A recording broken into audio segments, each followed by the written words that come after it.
கர்த்தருக்கு ஸ்தோத்திரம். பிப்ரவரி 2 கிறிஸ்துவுக்குள் பிரியமானவர்களே, அனுதினமும் தேவனோடு. இன்றைய தலைப்பு: பற்றாக்குறை இல்லை.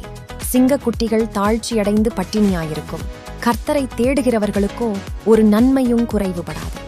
சங்கீதம் 34:10. குறைவில்லா வாழ்வின் வாக்குறுதி.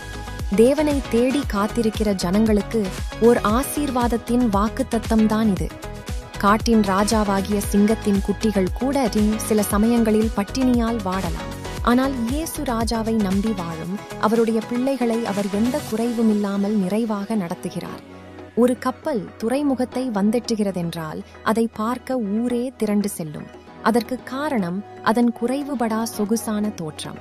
அதே கப்பல் பல சரக்குகளையும் பாரமான சுமைகளையும் ஏற்றிக்கொண்டு பயணிக்கும்போது பல இன்னல்களையும் இடர்களையும் சந்தித்து தான் கடல் கடந்து துறைமுகத்தை வந்தெட்டுகிறது. அதுபோல குறைவுகள், கஷ்டங்கள் என்பது மனித வாழ்க்கையின் இயல்பு. ஆனால் அந்த குறைபாடுகள் மத்தியிலும் தேவன் நமக்கு அருகாமையில் இருந்து ஒவ்வொரு நாளும் போஷித்து வழிநடத்தி நிறைவான வாழ்வை தருவார். நெருக்கத்திலும் தாங்கும் தேவனின் கரம்.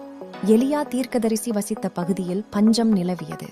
ஆனால் தேவன் அவரை காகத்தை கொண்டு போஷித்தார். மன்னா மழையாய் பொழிந்து இஸ்ரவேல் ஜனங்களை பஞ்சமில்லாமல் காத்தது. ஊருக்கே பஞ்சமானாலும் சாரிபாத் விதவையின் கலசத்தில் மாவும் எண்ணெயும் குறைவுபடாமல் தேவன் போஷித்தார்.